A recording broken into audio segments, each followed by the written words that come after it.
Te hapori, oh God, my eyesight is just getting terrible. I'm going to get glasses. Oh, Hene ho Rauraro Ahu Pataki, Lyttelton, Mount Herbert Community Board. What? Oh, no, I'm not going there. I'm going to the very good one down the road. Sorry, Paula. Morena.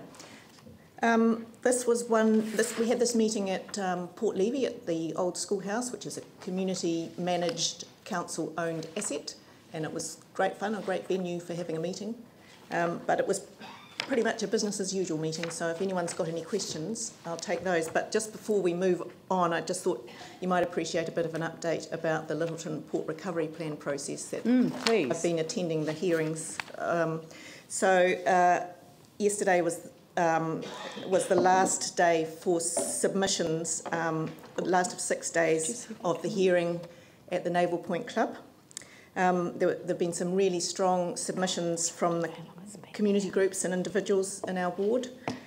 Issues included sediment and harbour hydrodynamics, the port traffic on Norwich Quay, Diamond Harbour ferry berth location, landscape effects for harbour communities, and the history of the Inner Harbour moorings saga. One of the things that emerged from a submission... Sorry, I spilt something. One of the things which has emerged is a submission from the oil companies, which has got an item in the press this morning that you might have read. So the panel's reconvening for one last morning tomorrow to hear further responses from the Port Company and ECAN. And the panel is a panel of 3 chaired by Sir Graham. Great. Has anyone got any questions? Phil? Because I'm really pleased that the board and yourself have been attending those hearings, Paula. Just around the issue of, just in your view, of the sediment and the harbour dynamics of the sediment and sand. In your view, has there been sufficient research on that issue of in terms of the proposed changes and how the proposed changes would affect sediment flows? Because I've never heard that about that yet.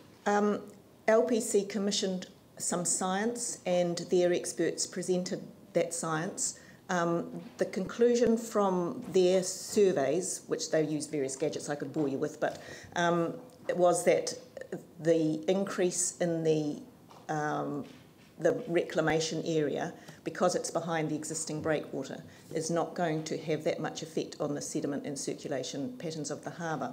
However, there were submissions, particularly from the Governor's Bay Community Association and from the Lyttelton Harbour Issues Group and from the Runanga, or from individuals associated with the Runanga, perhaps it's more correct, that might not be the whole picture. The thing was, ECAN accepted this. ECAN had the port's science peer-reviewed and accepted their conclusions that it would not make much difference, provided the capital dredging project, which is to deepen the channel in the port, went ahead at the same time.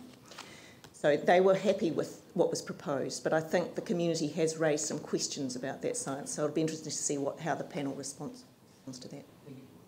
Very good. So Andrew, you'd like to move that? Seconded Phil. I'll put that motion. All those in favour say aye.